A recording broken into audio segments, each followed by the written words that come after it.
20-year-old ceramic on ceramic hip or ceramic on poly? That is the debate. You can go ahead and start. Yes, thank you, the Organizing Committee of ISH, for having me on stage.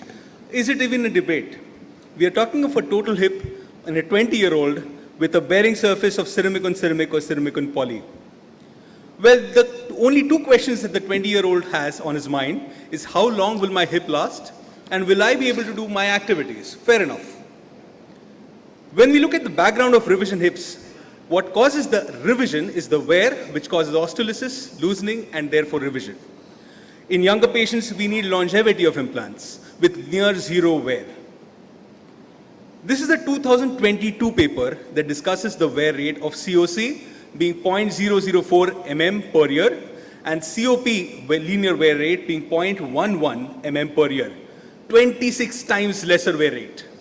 This paper quotes that when we think of a longevity of 15 plus years, you think of a COP, and 25 plus years would be a COC. This is again a paper that discusses the third and fourth generation COC. And mind you, ceramic have not been new kids on the block. They've been in the market since 1970. They're 4 times harder than metal equivalents with very hydrophilic fluid film that forms a low coefficient of friction with least wear rates and being biologically inert. My dear friend would agree there are issues of COC, he would say, with fractures being common, squeaking being common, but hold on, ceramics have grown as has poly. The first generation ceramics in 1970s were pure alumina with a high fracture rate. Second generations in 1980s have been alumina with magnesium and calcium oxide. Third generation, the Biolox Fort or the HIPT were reducing the fracture rates even further. And the fourth generation Biolox Delta with alumina and zirconia have even lower fracture rates. Putting it into perspective, the first generation, the fracture rate was 0.021%, and now it's 0.001%. So if poly has improved, so has ceramic. Then we talk of squeaking. This is again a 2023 paper that discusses that squeaking is multifactorial. It could be because of a neck impingement, a stripe wear, and it is much reduced if you have accurately placed cups. Well, we need to do it the right way. That's it.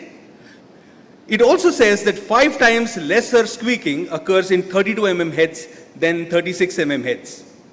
So it mainly occurs as an extra-articular pathology because of edge loading, which causes stripe wear, decreased fluid lubrication. It's very common in tall, younger, and high BMI patients. Well, my dear friend would say that implant positioning is forgiving in COP.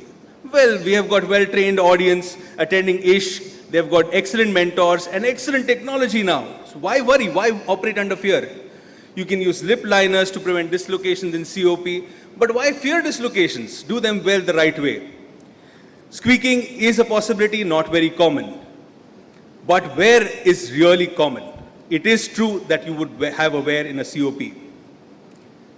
Why fear when you can accurately place your implants using latest technology, good training? You can have a virtual range of motion to see for your impingements. You can use good navigation tools to assess where your cup is going in spite of having the latest software which you can load on your navigation screen, sitting and standing x-rays as well. So don't fear. I ask you this question, would you prefer to have tea in a ceramic cup? And of course, would you throw it in the bin or be careful enough to wash it? Or would you still sip your tea in a plastic cup? The choice is completely yours. In conclusion, with near zero wear, a bio-inert substance that we have on hand, excellent survivorship, 99% at 10 years, 96% upwards of 225 years, very low revision rates. It's obviously the choice for very young, active 20-year-old. I thank you for your patient hearing. Right. That's a